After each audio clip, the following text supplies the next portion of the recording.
اعوذ باللہ من الشیطان الرجیم بسم اللہ الرحمن الرحیم۔ خطبت نمبر 33۔ مولا امیر کائنات علی ابن ابی طالب علیہ السلام نے جب اہل بصرہ سے جنگ کے لیے نکلے تو عبداللہ ابن عباس کہتے ہیں کہ میں مقام ذیقار میں حضرت کی خدمت میں حاضر ہوا تو دیکھا آپ اپنا جوتا ٹانک رہے ہیں۔ مجھے دیکھ کر فرمایا کہ اے ابن عباس، اس جوتے کی کیا قیمت ہوگی؟ میں نے کہا کہ اب تو اس کی کچھ بھی قیمت نہ ہوگی۔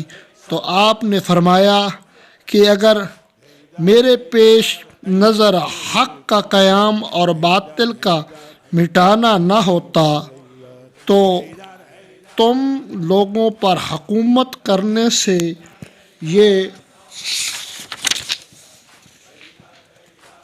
جوتا مجھے کہیں زیادہ عزیز ہے۔ مجھے پھر آپ بار تشریف لائے اور لوگوں سے یہ خطبہ دیا۔ اللہ نے محمد صلی اللہ علیہ وآلہ وسلم کو اس وقت بھیجا کہ جب عربوں میں نہ کوئی کتاب آسمانی کا پڑھنے والا تھا، نہ کوئی نبوت کا دعوے دار۔ آپ نے ان لوگوں کو ان کے صحیح مقام پر اتارا اور نجات کی منزل پر پہنچا دیا، یہاں تک کہ ان کے سارے خم جاتے رہے اور حالات محکم و استوار ہو گئے۔ خدا کی قسم، میں بھی ان لوگوں میں تھا جو اس صورتحال میں انقلاب پیدا کر رہے تھے، یہاں تک کہ انقلاب مکمل ہو گیا۔ میں نے اس کام میں نہ کمزوری دکھائی نہ بزدلی سے کام لیا، اور اب بھی میرا اقدام ویسے ہی مقصد کے لیے ہے جو جو میں باطل کو چیر کر حق کو اس کے پہلو سے نکال لوں۔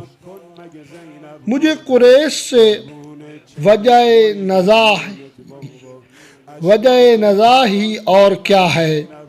خدا کی قسم، میں نے تو ان سے جنگ کی جب کہ وہ کافر تھے، اور اب بھی جنگ کروں گا جب کہ وہ باطل کے ورغلانے میں آ چکے ہیں، اور جس شان سے میں کل ان کے مد مقابل رہ چکا ہوں ویسے ہی آج ثابت ہوگا۔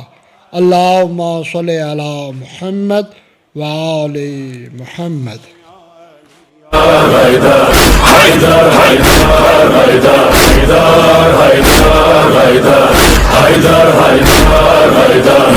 ایمان